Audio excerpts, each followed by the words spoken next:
Well, good morning, everyone. I will officially get us underway. I'm Chip Edmonds, Executive Vice President. It is so good to be with you all this morning. Thanks to everyone who's been able to join us for our fifth iteration of our Common Hour series.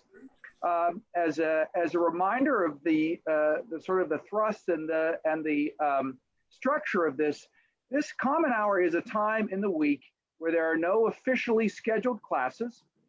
It's when all of our students, our faculty, our staff, and our alumni can plug into a meaningful opportunity to learn, to grow, and to interact with one another about issues and matters of importance and interest. And so we have a very special program for you today with Steve Johnson, who is President and CEO of UPMC Williamsport, and also a 1976 graduate, and President Trakti, who is also with us, who will do a more formal introduction of Steve. And we are here to talk about leading in healthcare during a pandemic. So with that very brief introduction, I will turn it over to President Trakti and note that after Steve's presentation and interactions, we will go into a Q&A session. And so if you have additional questions or as those come up over the course of our time together, we will be pleased to offer those up on your behalf once we get to that point in the program. So President Trakti, I turn it over to you. Thank you, Chip, and good morning, everyone. And as Chip said, welcome to this iteration of our Common Hour. I had the pleasure, I believe, of doing the inaugural one. And I'm really delighted today that we have Steve Johnson with us. As Chip told you, he's a graduate of the college, 1976, and he's president of the UPMC Regional Health System. And he's also become a good friend, a colleague, and an occasional golf partner, and a member of the Lycoming College Board of Trustees in October of 2019. So Steve's degree at Lycoming College was actually in criminal justice. And he progressed from there later on in his career. An interest in healthcare was sparked as he went through the first stages of his professional career, and then received a master's degree in public administration from Marywood University in 1988. Steve also served as our commencement speaker in 2019 and gave a really fabulous and motivational talk that a number of our graduates made a point of bringing up with me. So as I mentioned, Steve got into healthcare a few years after he graduated, initially as a nursing home administrator. And then he gradually evolved through his career, becoming director of personnel at what was then the Williamsport Hospital. And when the regional UPMC Susquehanna system was formed in '94, he was its chief operating officer. 10 years later, he became president and chief executive officer. And since that time, he has seen the addition of several different regional hospitals, including Soldiers and Sailors, Lock Haven, Sudbury, and Cole Memorial Hospital to the UPMC regional system. Probably his most daunting professional achievement was when the health system recognized they needed to have a partner, and he led the health system through the decision in the 2014-15, and then partnering with UPMC, which is University of Pittsburgh Medical Center, in 2016. UPMC is really quite a large system. Steve now has, I believe, 6 hospitals, numerous outpatient clinics, several nursing homes, nearly 6,000 employees. And last year, the health system was recognized by IBM Watson as one of the top health systems in the United States.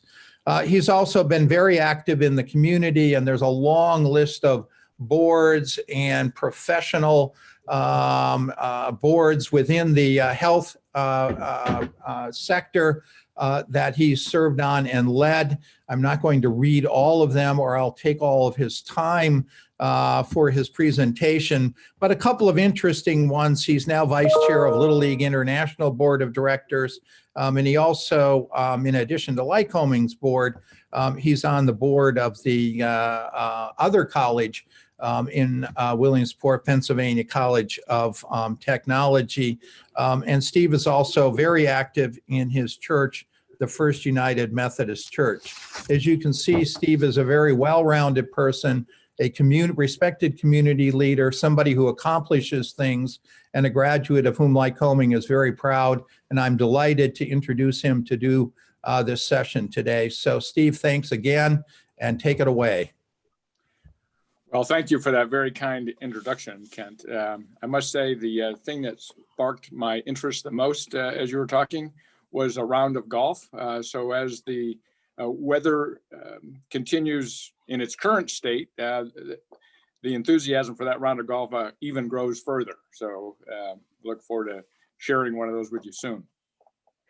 So I am real pleased to be here today. I'm honored and humbled to be part of your Common Hour program. The way I'll approach this conversation here today, I think, is in three basic parts. First, I'll talk just a little bit more about the organization, in particular because we've linked up recently with the UPMC family, which is a large international based company. And then I'll talk about our COVID experience briefly, again at a high level. And then third, I'll pivot to talk a little bit about the future and comment on some of the inadequacies in the U.S. healthcare system and some of the lessons learned, frankly, from this past year as well. All of this, again, I'll do at the very high level, more designed to pique your interest, because the real value in this conversation is the Q&A period. And of course, more important than anything else, and this is one of the most important things I learned while I was in school, while I was in Lycoming College in particular, was to start and end on time. So I see we started right on the button. I'll be sure to do my part to help us end on time as well. So let me jump into that. In terms of the organization, Kent described the sort of local regional organization very well. We serve principally Lycoming County, Tioga County, Clinton County, and Potter County. And that's unique for a special reason, which I'll come back to in just a moment. But we're part of a UPMC organization that, in terms of its domestic service, serves the entire western half of the state of Pennsylvania, and then well into the southwestern corner of New York State, the eastern side of Ohio, and the western side of Western Maryland as well. They employ about 90,000 people. It's considered to be an integrated academic delivery and financing system, and that essentially means it has a medical school, it has about 40 hospitals, and it has a health plan. The health plan has about 4 million members, making it one of the largest based here in Pennsylvania as well. We employ about 700 physicians and have many more than that on our medical staffs, of course. UPMC is based in Pittsburgh, although more than half of those 40 hospitals actually reside outside of Pittsburgh. For example, in Erie County, in the south central part of this state, in and around Harrisburg, Altoona, Williamsport, and north and west, all parts of the service market now that we provide patient care for. Now, what's unique about our situation, our Susquehanna component of that, and the Lycoming, Clinton, Potter, and Tioga counties, is that they make up the most rural of the entire UPMC book of business. We have about 50 people per square mile. And the reason that that's important is because in Pennsylvania, we tend to have more seniors living in rural settings than most states. They tend to be less healthy than their younger colleagues who live in more urban settings. They also tend to be considerably more conservative than many of their younger colleagues and neighbor constituents. Now, this is important because they're also especially in a COVID style environment that we'll talk more about here in a moment, they're less likely to trust in large government organizations. They're less likely to take preventative measures to avoid other carriers of any kind of a disease, but in particular in our current set of circumstances, those who could be COVID-19 carriers. And they tend to really not believe that there's a tremendous amount of veracity to the current pandemic until they know someone who personally has passed away. And even then, we've had examples of literally people on their deathbeds who live in these very rural communities who are saying that they still don't believe that there's a COVID crisis, that it must be something else. There's some other overriding issue why these people are dying. So that presents for us some pretty significant challenges if that makes up the large majority of our customer base. We, during this COVID period this past year, so it's even a little bit less than a year, it was mid-March when the concern about a wave of COVID patients first entered our area. Although it was just about a year ago when the very first cases were being diagnosed and talked about in the state of Washington. For us here in this region, March came and went and we saw virtually no patients.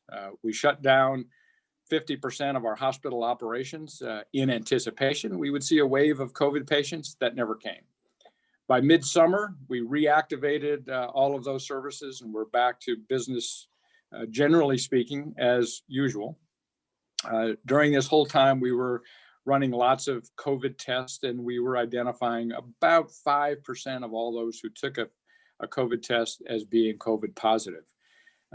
Fast forward to the fall, and all of a sudden, our hospitals in the area, ours certainly included, all filled up with COVID inpatients. We saw the number of mortalities, the number of deaths per inpatient go up substantially during this time. We saw the number of mortalities in our nursing homes go up substantially during this time as well. All of the hospitals in the area were essentially filled and overflowing in December and January. And then more recently, we've seen a substantial drop off in that volume. And in fact, now we're running COVID positive tests of about 12% as compared to late fall when we were running nearly 50% of everyone tested turned out to be COVID positive. The irony of this disease, though, is that some people can be asymptomatic carriers and not even know that they were carrying the disease. And others have essentially an allergic reaction and die from the same disease. So even during this time where things are settling down as they are now, there are still occasionally people dying from this disease. Science will continue to study this to help understand why, but we know that among other things, the older a person is, the more likely they are to succumb to a COVID-19 disease. Our inpatient volumes are currently also at the lowest that they've been in several months. For example, we were this past fall, approximately 60% of all of our inpatient services were to someone who had been diagnosed and was being admitted because they were COVID positive. Today, less than 10% of our inpatients fit that criteria. So things are looking up. The vaccine, of course, is here, at least in two versions, the Pfizer version and the Moderna version. And I'll talk a little bit more about that in a few moments. But also some good news is that it appears that next week, Johnson & Johnson will be given emergency authorization for their COVID vaccination as well. And what's even more important about that is that theirs will be a single dose version, and its storage will not require either a minus 20 degrees Celsius for the Moderna or a minus 90 degrees Celsius for the Pfizer, both of which makes distribution of those products very complicated. The UPMC system, as we think about this whole vaccination effort, and all of healthcare actually was placed at the priority level inside of what's now become known as boarding group 1A. So that's the, using an airplane or an airline language, if you will, in terms of boarding groups. Boarding group 1A is the first group to be vaccinated, and inside of the 1A group, healthcare workers were the first to be prioritized too. UPMC has administered about 150,000 doses at this point in time. Here in our region, we've done about 10,000 doses. UPMC has given about 40,000 doses to non-UPMC employees. These are other allied health providers that we were asked to inoculate by the Department of Health. So we took the lead on that work as well.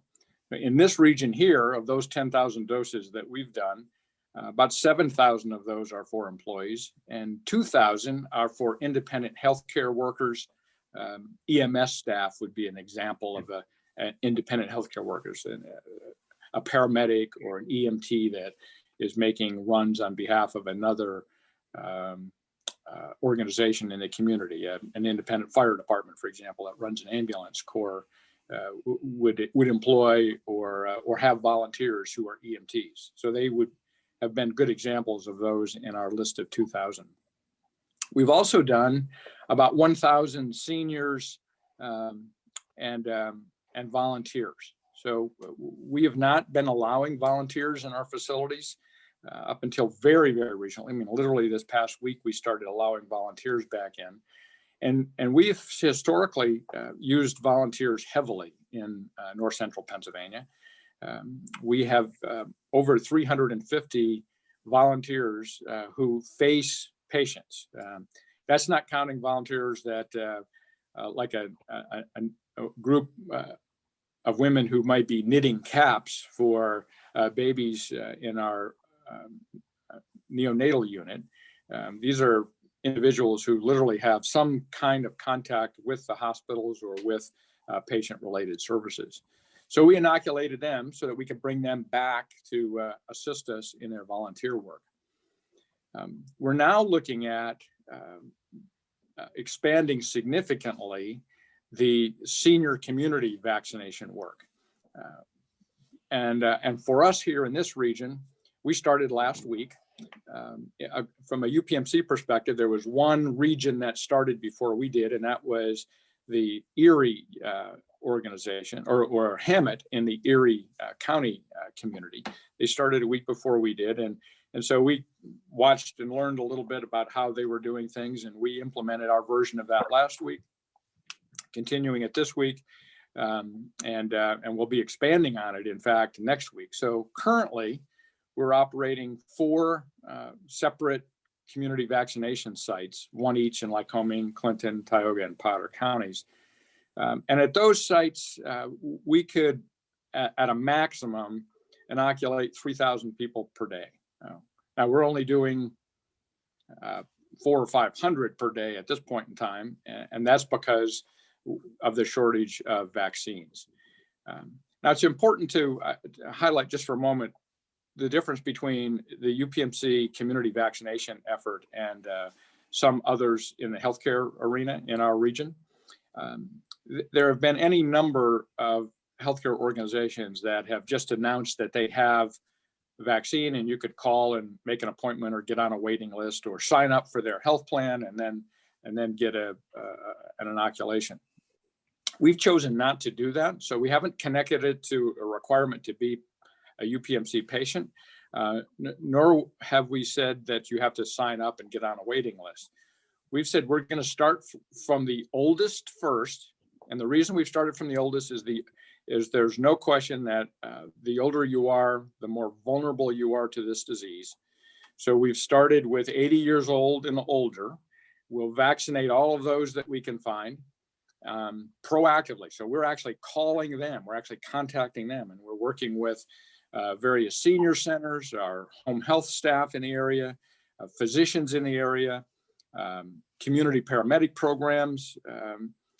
These are all organizations that are familiar with seniors who are living still in their own homes or in their own apartments. So as they help us identify those individuals, we contact them and invite them to come in for a vaccination. And when they do come in, we then schedule them immediately for their second vaccination. That work is very time consuming, but we think it's the right way to approach, particularly giving vaccinations when the vaccines themselves are in such limited supply. Now, candidly, I can't really speak to why Pennsylvania has had the challenge that they have had. We're ranked somewhere, I think one of the county commissioners told me recently, we're 44th out of 50 states in terms of the worst performing relative to distributing vaccines. That's in part, I suppose, because the relatively small volume of vaccine that's been given to the state. It's also in part because we do have so many seniors, and so we have this issue of vulnerability that is greater than other states. And I think the distribution inside of the state has been more complicated than it really needed to be. And so that's resulted in deliveries going to the wrong hospitals, or sending too much to one location and not enough to another location, or not sending any at all. We've experienced all of those things here in these last couple of weeks. In terms of where we're at with what's happening next, let me just pivot to that here real quick and just make a couple of comments about the future here, and then we'll come back and explore in more detail any of the things that we've spoken about here or teed up today or inferred today. In terms of our pivot to the future, the good news right up front is the president is now talking about his 300 million vaccines or possibly even more by midsummer. That will certainly go a long ways to helping deal with this current pandemic. But despite that, the COVID pandemic has exposed a number of pre-existing inadequacies in the US healthcare system. I'll mention just a couple of those. And again, if you're interested in exploring them further, we certainly can discuss those. But care in the US is relatively fragmented. It's a capitalist-based model. So you have independent providers, and when I use the term provider, I'm talking about a freestanding hospital, a freestanding nursing home, a freestanding physician office, a freestanding clinic. Even when those organizations may be owned by the same parent, we have a very sort of disjointed way of providing services.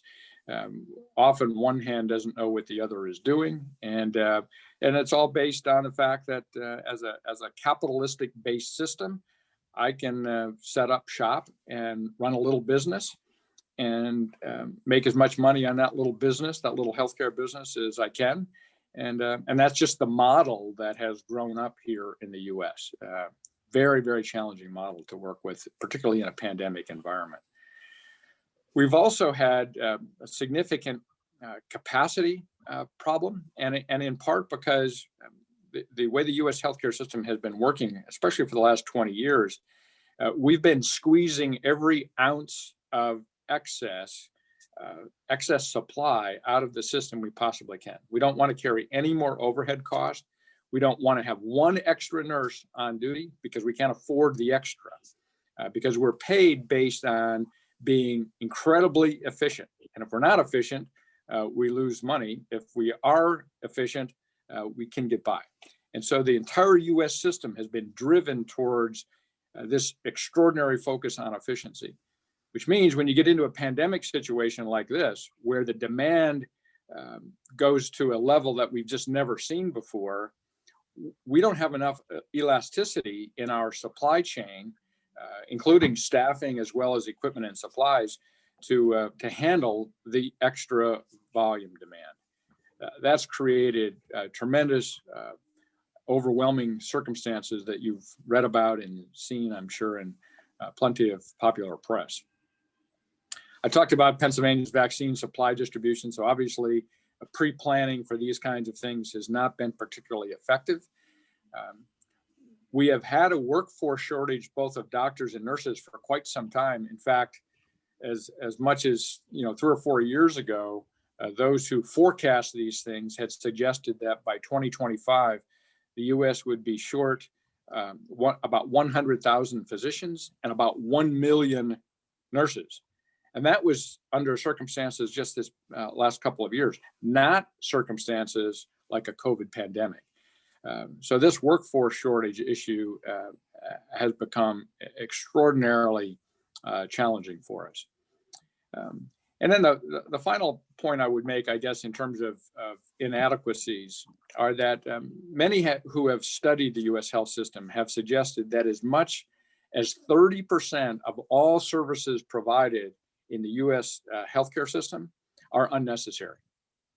They're provided because the provider can.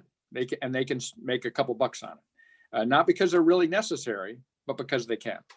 And when you're in an environment like this, where we need to spend the resources or invest the resources we have on the most needed services and the most in need of those services, it really does raise a question about whether or not we should be allowing a system that has that much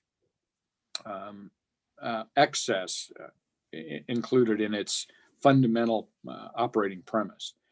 And then finally, I guess I would add one other point to this, and just as a bit of a footnote, is that despite all the COVID challenges that we've dealt with, the opioid crisis is still here. Just here in our region, for example, we had more opioid-related deaths this past year than in any of the prior 3 or 4 years. It's just that you didn't hear about it because so much has been focused on the pandemic. So that reminds us that there are other healthcare-related issues besides the coronavirus, and it's important for all of us to continue to keep a close eye on that. A couple of new approaches that the silver linings, some would suggest, in this whole experience we've had this past year is the increased use of telemedicine.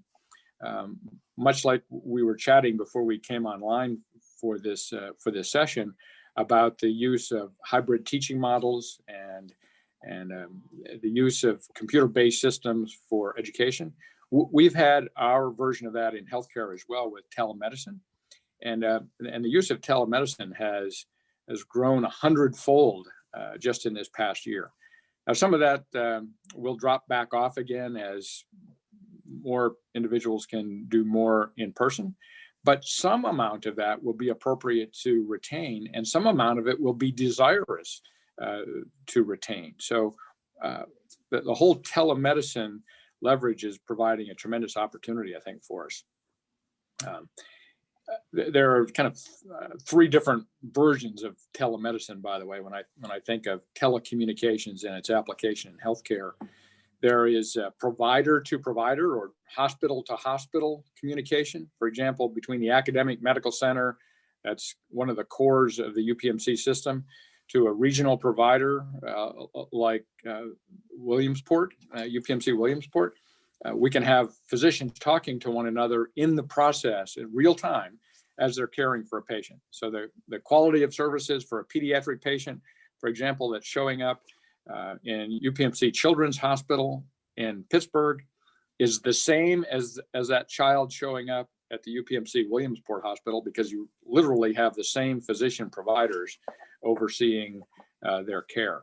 That's a remarkable capacity and capability that the whole U.S. healthcare industry will be leveraging in years ahead. The second of the 3 different ways telecommunications is being applied is in the research work that patients are doing about whatever their area of healthcare interest might be. So whether they're researching a disease process, or researching a health or wellness process. It's their immediate access to an incredible body of knowledge that provides tremendous opportunity as we go forward. And then the third category is communication between a patient and a provider. So, what does that look like? Would be a question. And it's not just based on telecommunications in the traditional sense of a video and audio system like we're using here today. It's also the ability to transmit diagnostic and biologic information directly from the patient on any given point in time, directly to a provider at any given point in time.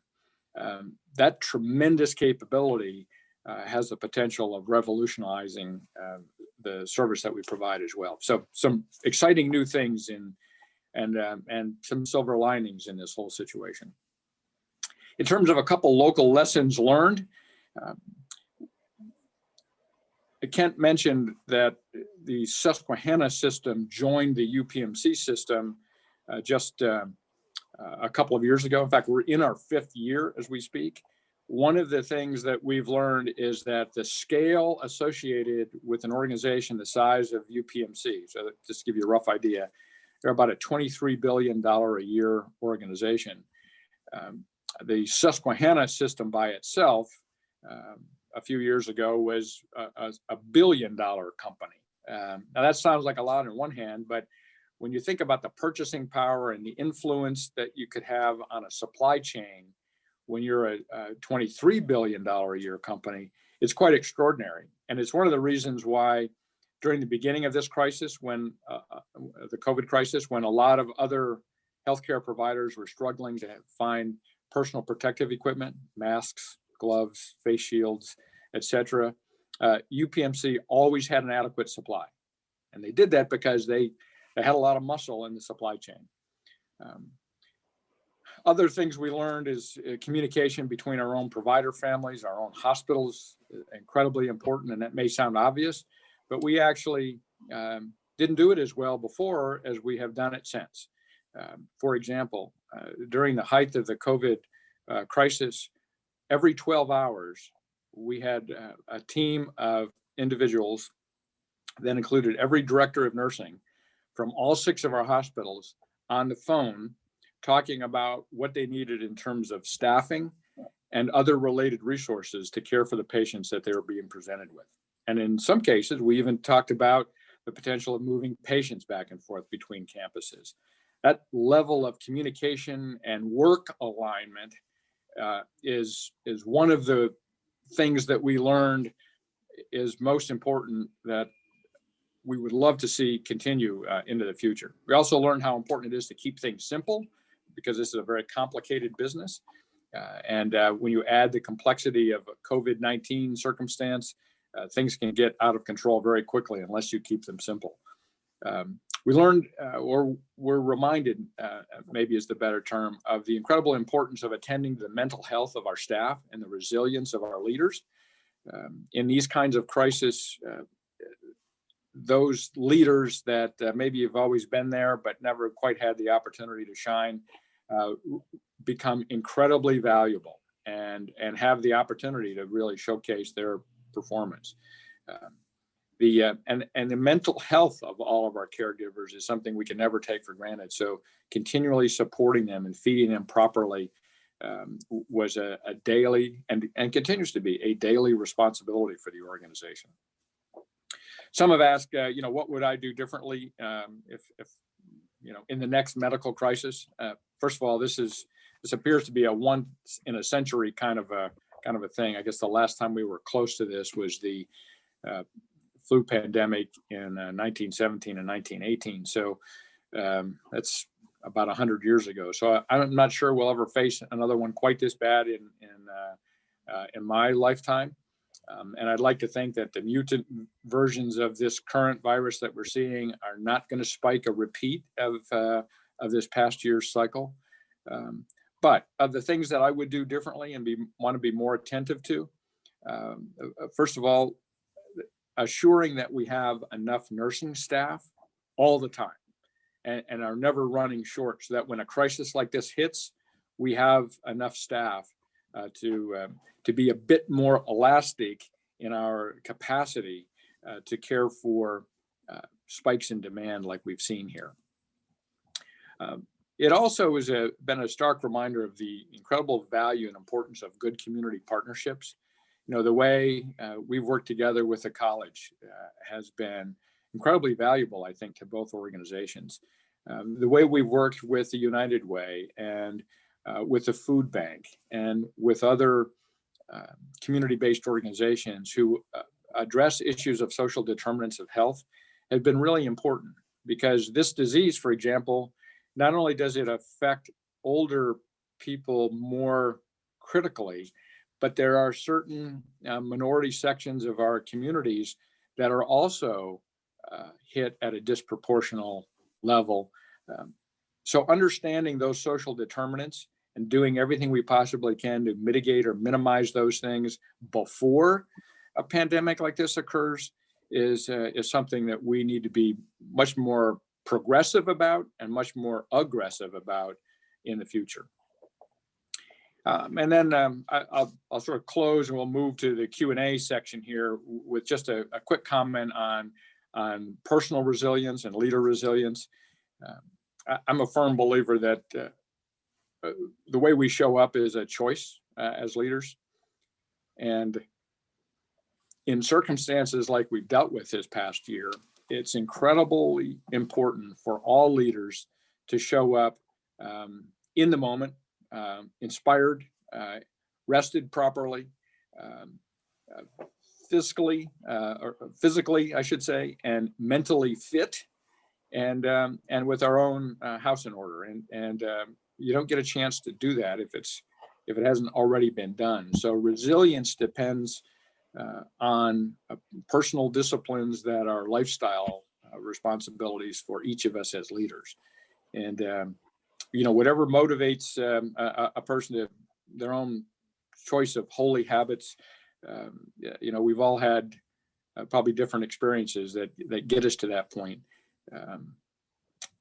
For me personally, about 12 years ago, I almost died from a particular illness when I was in Washington, D.C. And the experiences that I had through that whole crisis, incredibly valuable reminders for me personally about how important it is to live a lifestyle that's disciplined around good physical health, good mental health, and good family and relationship health. Because again, the way we show up is a choice. The way we inspire is an option. And if we're going to be successful and effective leaders, we have to be able to do all that and do it well, and have a degree of empathy around what it is we're doing and why we do what we do.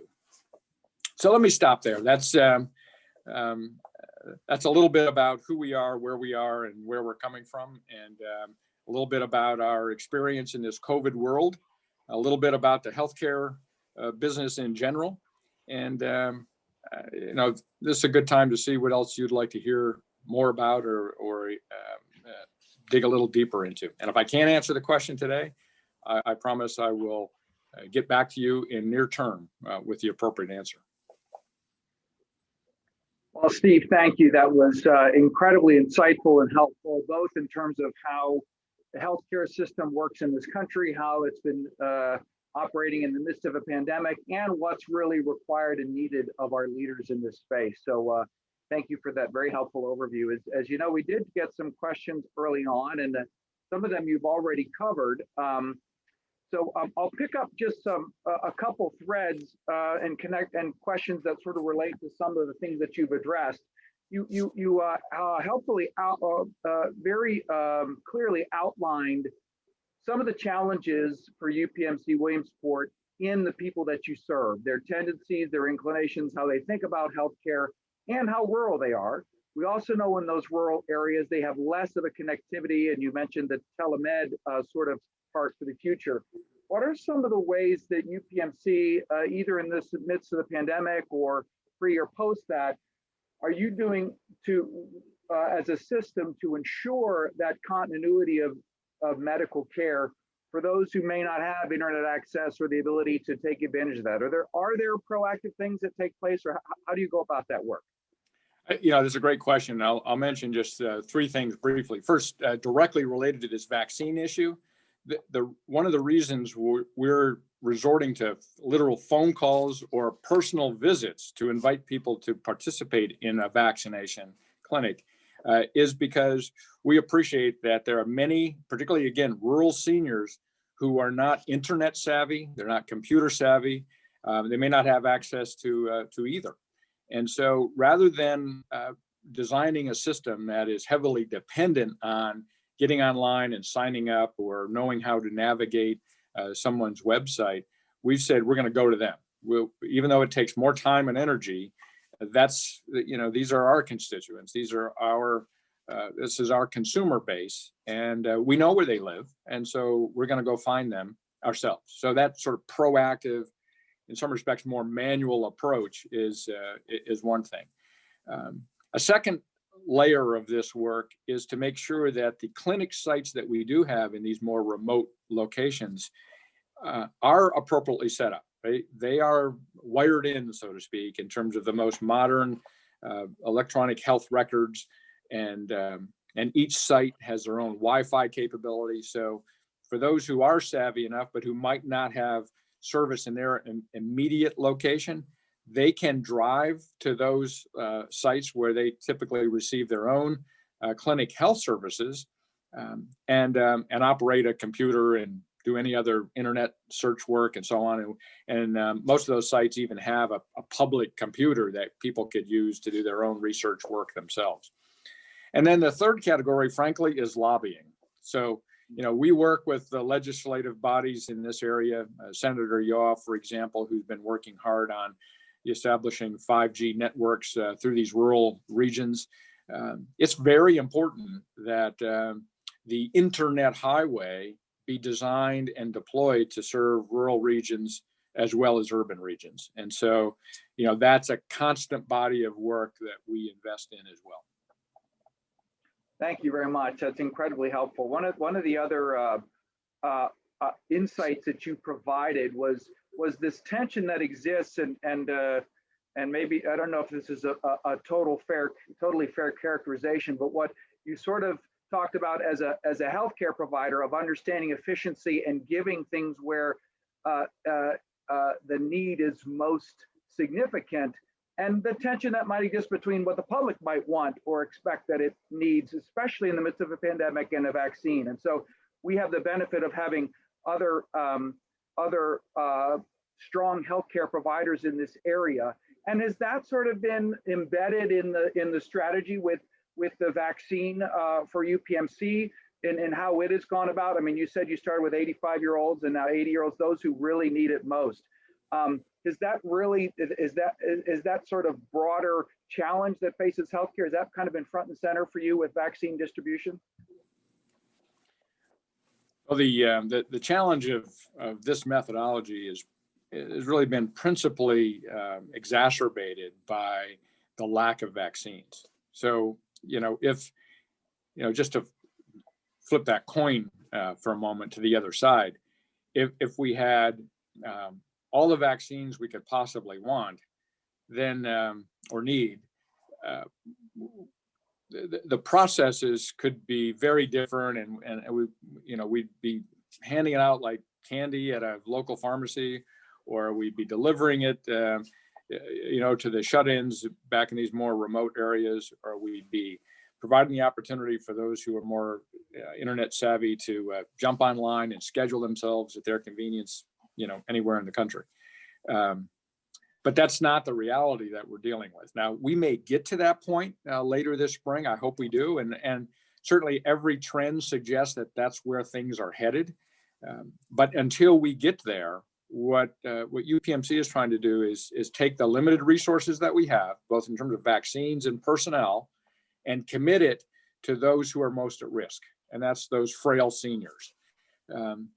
And that's the tact we're going to continue on until, frankly, until there's more vaccine available and that approach is no longer necessary. Thanks so much for that.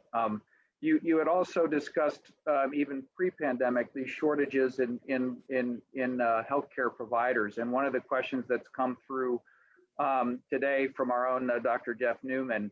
So, what is UPMC doing to increase the training and availability of medical providers at a variety of levels? How does a $23 billion operation deal with these shortages, and how do you attack that? Well, I'll start with one other sort of quick fact, and that is that the UPMC system operates the 5th largest residency training program when you add all the different residencies together in the U.S. Now, not the 5th largest medical school. I'm talking about the 5th largest set of residents. So those residents are coming from lots of other medical schools, as well as the University of Pittsburgh's medical school.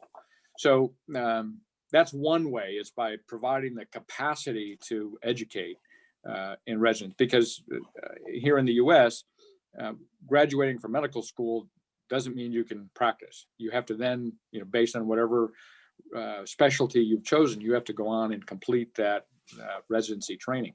We have one of those residencies stationed here in Williamsport. It's a family medicine residency that right now it's a 3-year program, and we have 7 students or 7 physician residents in each class.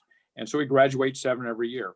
We're in the process of expanding that by 2 and adding sort of a unique spin to what we already provide as a unique, more rural-based family residency program. But adding these other 2 residents will be even more rural. So we'll station them in Potter County and Tioga County and McKean County and Warren County, for example, some of the most rural of our areas. In fact, I mentioned, I think I mentioned that we have about 50 people per square mile here in our 4 counties. When you get into the counties I just mentioned, there are about 14, 15 people per square mile. So very, very rural settings. But it takes a long time to add residents. It's quite a process based on the U.S. healthcare system and the way graduate medical education is funded. It'll take us a full 5 years to get to the point where we'll have these other 2 residents per year locally, bringing our annual graduating total to 9. But I think the best way collectively is assuring that we continue to maintain a commitment to education. And that's another one of the several different reasons that Susquehanna chose UPMC, was because of this extraordinary commitment that they've had to medical education. And since we've joined, one of the ways that's presented itself to us here locally is that we've had 5 of the best recruiting for physician providers that we've ever recorded here, at least since I've been here. And I've been here, as Kent noted earlier, a long time, over 30 years. So, that recruiting capability has been a major benefit of the UPMC relationship. Thank you for that. Very helpful. So there's a very pointed question here from one of our guests about the vaccine rollout with UPMC employees, and was it mandatory for employees to take that? And then there's a follow-up question that sort of pivots to even the college, if and when we get to that point when the supply is such, and and we have looked at this institutionally. There are a lot of legal implications to this, but I'm sure you have been even more close to this than we have. So would be pleased to hear how you've done that with your own employees, and whether or not that was mandatory, or the legal implications of how you've done it. Sure, I think that's a great question, and I'll provide just a little more context. Part of the reason I suspect the question was asked is that we do require flu vaccines, for example. So flu vaccines are a requirement. Our COVID-19 vaccinations a requirement.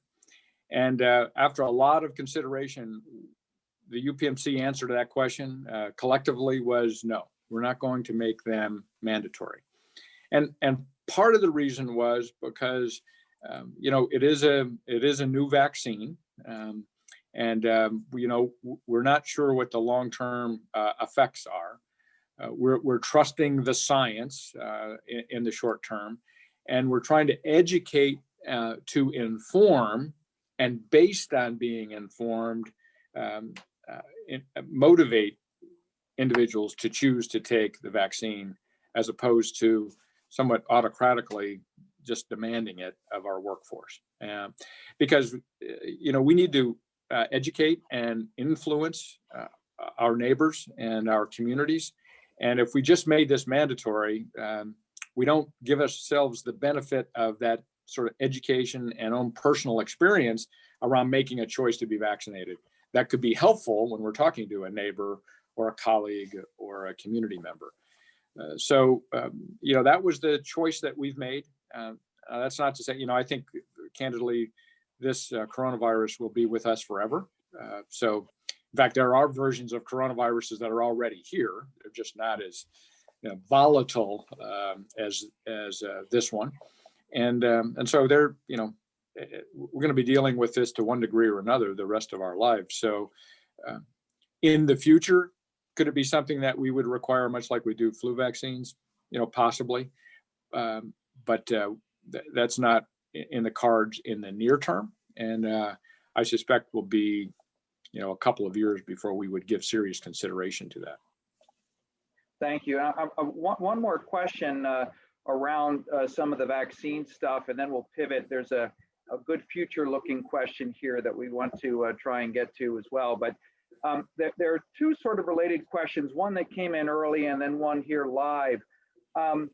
That we know well about the supply challenges as it relates to the vaccine. There is some sense that, or a question as to whether or not UPMC has gotten its full distribution. Have our health systems gotten them in equal measure? And as it relates to, another health system here locally has used, at least appears maybe a different strategy in getting these out. Can you just unpack that a little bit for us? How they determine the distribution of the vaccine? Has UPMC gotten what it thought it would get? What are those question marks going forward? And how is your strategy maybe different from what the other strategies of others have been? Well, I'll start with one of the latter questions, and that is, what's the Pennsylvania strategy been for distribution? And the real answer is, I don't know. And I'm not frankly sure they really know. There's been a change at the Secretary of Health level, and the current team there has just discovered that there were some mistakes made early on about the distribution process. So if you're using Moderna, for example, which is the product that requires minus 20 degrees Celsius versus Pfizer, which requires minus 90 degrees, the minus 20 is a little easier to manage. And so they started sending that to some pharmacies as well, because pharmacies don't always have the cold storage capacity. And the next thing you know, they didn't have enough. They were telling you, on one hand, they suggested to people, give it all out as first doses. We'll make sure you get the second dose. And then all of a sudden they realized they were coming up short on second doses. So they said, no, don't do that anymore. Make sure if you give out the first dose, you've also set back the second dose so that that same person, that same patient can come back later and get their second dose on a timely basis. So that confusion, has just added to the difficulties, particularly for those who chose the approach of, I've got it, come on in and get it. And so people just sort of got in line and, surfed the internet, found a place, went there, got their first shot. And that's an approach, incidentally. And so I'm not really criticizing that approach, but the approach UPMC took was, we know that there's not enough vaccine. I mean, the first rounds of distribution at Pennsylvania were coming in at less than 150,000 doses a week. Well, we have 12 million people here in Pennsylvania. 150,000 doses a week is is next to nothing. I mean, it's going to take years to get everybody vaccinated. Even appreciating that there's a certain number of that total population that are children and maybe don't need it, or there are a certain number that no matter what the circumstances are, they're not going to take it. So even, adjusting for those kinds of things, 150,000 doses a week just isn't anywhere near what's necessary. So what we did, and because UPMC literally does have the largest employment base in Pennsylvania of any industry except the state government, it took us longer to inoculate all of our own staff first. So that truly was an issue. And then we took very seriously the assignment that the Department of Health gave us on January 6th to allocate 10% of everything being shipped to us to independent allied health providers, those EMS companies, like I mentioned earlier. We've actually delivered, we ran the calculation on this yesterday, we've actually delivered 5 times that amount to independent allied health providers in our region. So we've more than made up for all of that. And I will tell you that in any given week, sometimes we get the request that we've asked from the Department of Health. Other times we don't get the request. In fact, just last week, we got 0 Moderna delivered. And fortunately, we had saved the second doses. We didn't adopt a policy of just giving it all out as fast as we could give it out. We said, if we give you 1 shot, we're going to make sure we have the second shot of either Pfizer or Moderna inventoried for you. So at 3-week or 4-week interval, when you come back, it's there for you. So that approach has assured that we didn't put anybody in an awkward position of being, quote, canceled on their second dose. So that's the approach we used, and we did it because there wasn't a lot of vaccine, and we wanted to make sure we got it to the most vulnerable first. And we determined, actually, we followed CDC guidelines and State Department of Health guidelines, and we said, the first group should be healthcare providers themselves, and then the second group, which they changed. They moved the 65-year-old and olders into Group 1A, as a kind of a second round effort. So we went to that group, which is obviously a much, much larger population, in fact, about 3 million people in Pennsylvania, and said, we can't get to all of them because, again, we don't have anywhere near enough product. So we're going to go to those who are dying at the fastest rate. And actually, they're the 85-year-old and olders are dying at the fastest rate. So we started with them first and then work our way down. Thank you very much. That's a very, very, very helpful review of kind of all the intricacies and complexities of this work. So thank you. And so this question I think is an exciting one to think about. And you talked about our particular context of healthcare delivery in the United States and its strengths and weaknesses and all of that. But as you look forward at the U.S. medical system, how do you see it becoming more fiscally sustainable over the next 10 to 25 years? Healthcare cannot keep increasing as a percentage of GDP indefinitely. So how do you see that evolution taking place? Well, now you're asking me to look at a crystal ball here. So there's sort of the, what would I suggest if it was perfect versus what do I think is realistic in the U.S.? There's 2 very different things. So yes, maybe just for the fun of it, I'll comment on the first. We are recording, so we can play this back 10 years from now if we like it. Well, let me be really clear. This is not a political statement. So this is not a party position that I'm articulating here. But I think, Maryland, and we have a hospital now from Western Maryland as part of the UPMC system, uses a methodology to manage healthcare in its state, which is very unique. In fact, it's the only one in the entire U.S. doing it this way, where they essentially have socialized the delivery of healthcare. And so they coordinate all the healthcare services across all the various provider communities And it allows them the opportunity to budget for, plan for, and deliver in a much more coherent and coordinated and cogent way.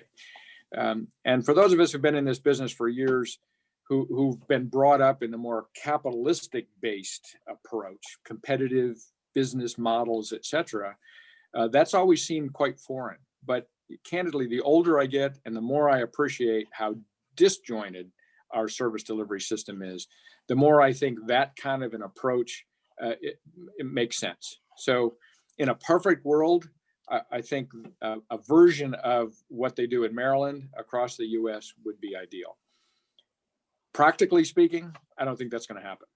There are just too many organizations who make too much money based on the capital model that we have today. So if you start telling insurance companies, hey, we're going to take some of your business model away because we're going to, create this common insurance platform for our state, and so therefore, you can't make money on this anymore, at least not in these ways. You're going to have to give this up or cancel this out or go away entirely to a certain extent.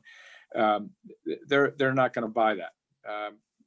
There are supply manufacturers, equipment manufacturers who, maybe are providing things that are really on the fringe in terms of whether they're really valuable. But you know what? Somebody's making some money on that. Who said they're not allowed to do that? So taking that away from those individuals would be very, very difficult. So, we move at a snail's pace in terms of these kinds of socioeconomic changes in our country. And maybe there's some good reason for that. I think the alternative, I suppose, is revolution, if you will. And that's not a good thing either. Evolution, on the other hand, is a very slow process. So while I think generally we'll head in that direction, I think it will be incredibly slow.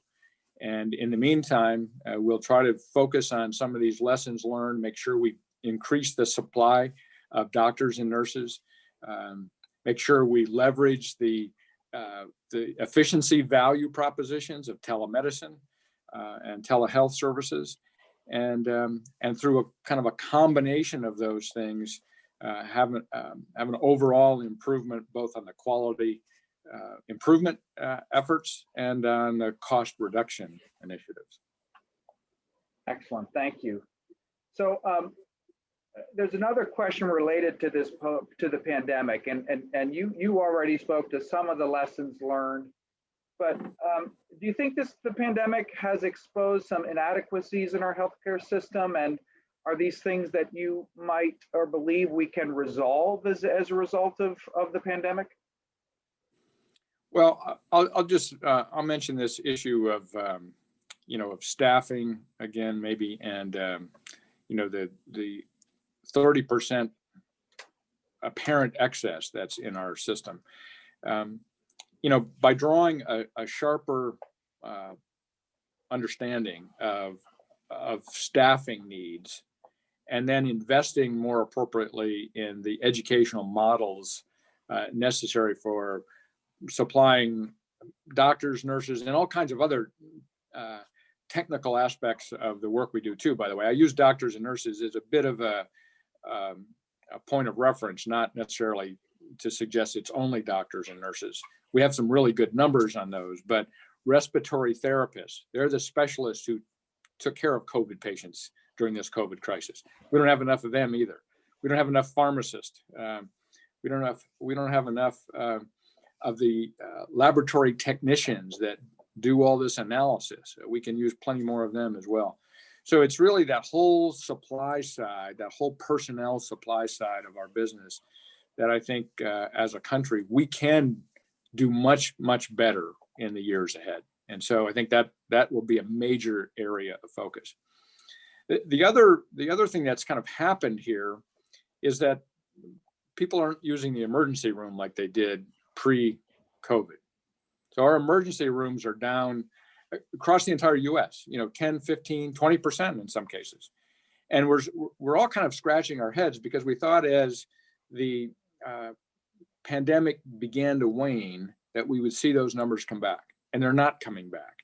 And so what we're beginning to wonder is that have people found another way to receive some of that primary care, because we've always talked in our business that there are people who show up in the emergency room who truly need it. I mean, they're really dealing with legitimate emergencies. And then there are a lot of people who show up in the emergency room who have a variety of aches and pains, who think that their ache and pain is an emergency, but it's really not.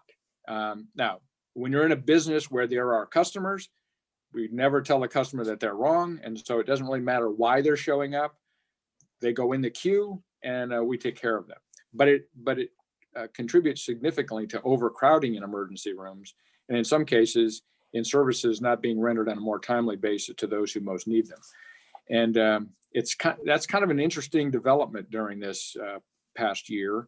And so we're exploring more what's caused that and what can we do to sustain the more appropriate part of it. But also appreciating that there have been some people who should have come to the emergency room who didn't. So how do we get them back?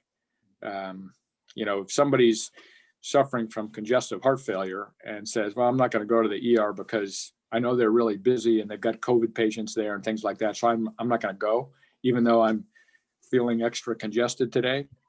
So they don't go and they die of a heart attack that night. Those situations obviously we want to avoid. So we're looking for that sweet spot, and I think it's there. It'll take some time to get it all sorted out, but we'll find it. Thank you, Steve. Very helpful. There's one more pointed question, and I'll close with our last question. And this one relates to the second doses themselves of either the Pfizer or Moderna. Is there a chemical difference between them or a size difference in the dose? What's the fundamental difference, if any, between a first and second dose of the vaccines?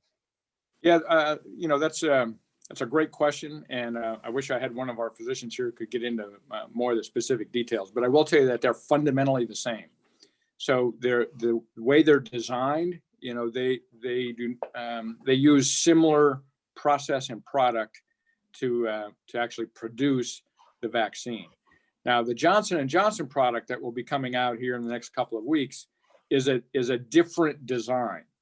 So it only requires one shot, and it does not require those super low temperatures. Even though, as much as possible, we would rather have an individual get 2 shots of Pfizer or 2 shots of Moderna.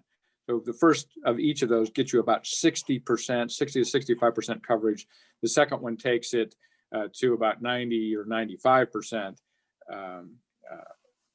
effectiveness.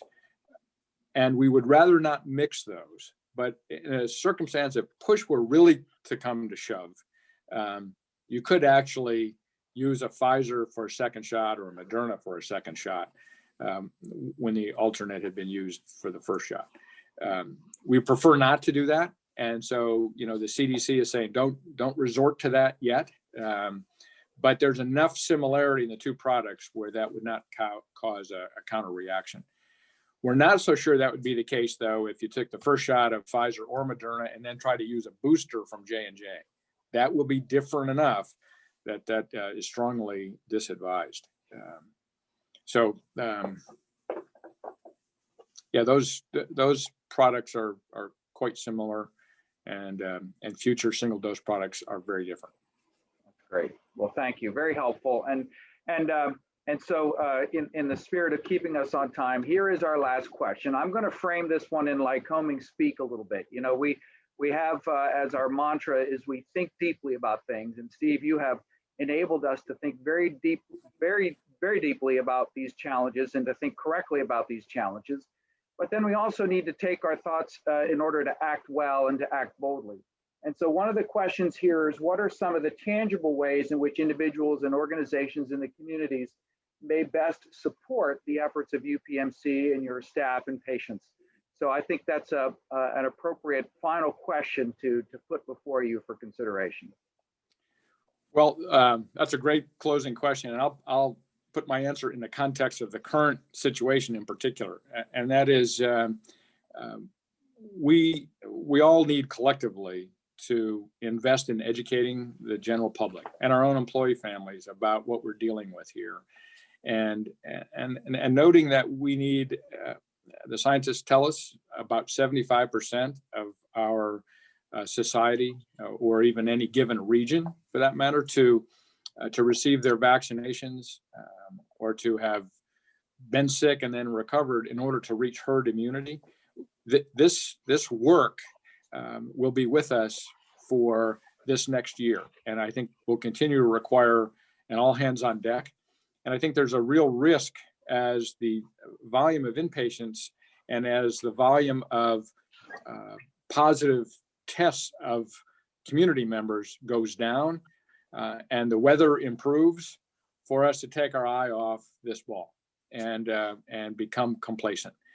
Right at the same time that we have several COVID-19 mutant variations hitting our shores, and we don't know yet exactly what that's going to mean, either in terms of the efficacy of the vaccinations or of the complications of the disease for someone who's suffering from it. So I think, the focus for community partnerships right now should be on keeping this message alive and well, and reminding ourselves that asymptomatic spread is still the most frequent way this disease gets spread. And it's again, unfortunately, but nonetheless, it's the case that a young person could be asymptomatic, but very viral, and spread it to their parents and their grandparents who may die from it. So helping maintain the discipline around the defense, if you will, and the continuous mitigation of mask wearing, social distancing, hand washing, quarantining when appropriate. I think this will continue to consume our public health focus for this next year. So in partnership, that's what I think we need to keep as our priority.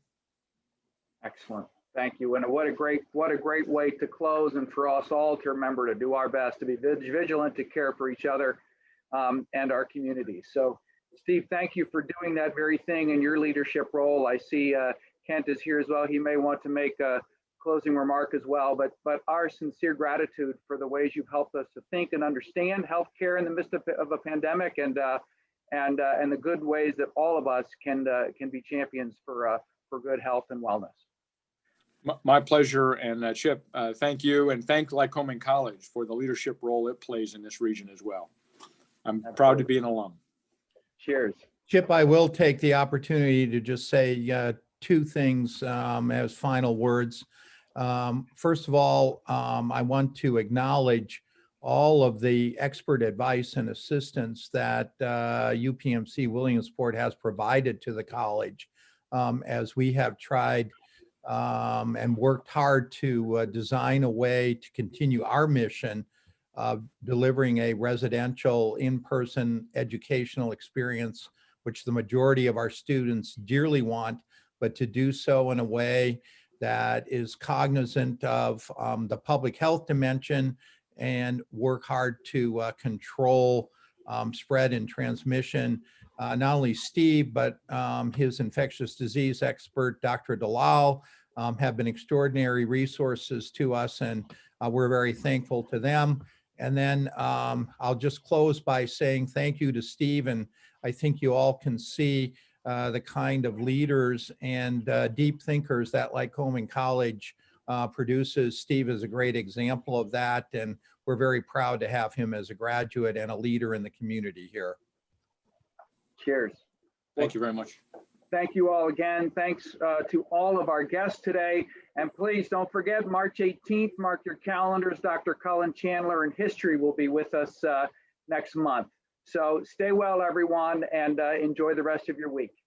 Bye-bye. Thank you.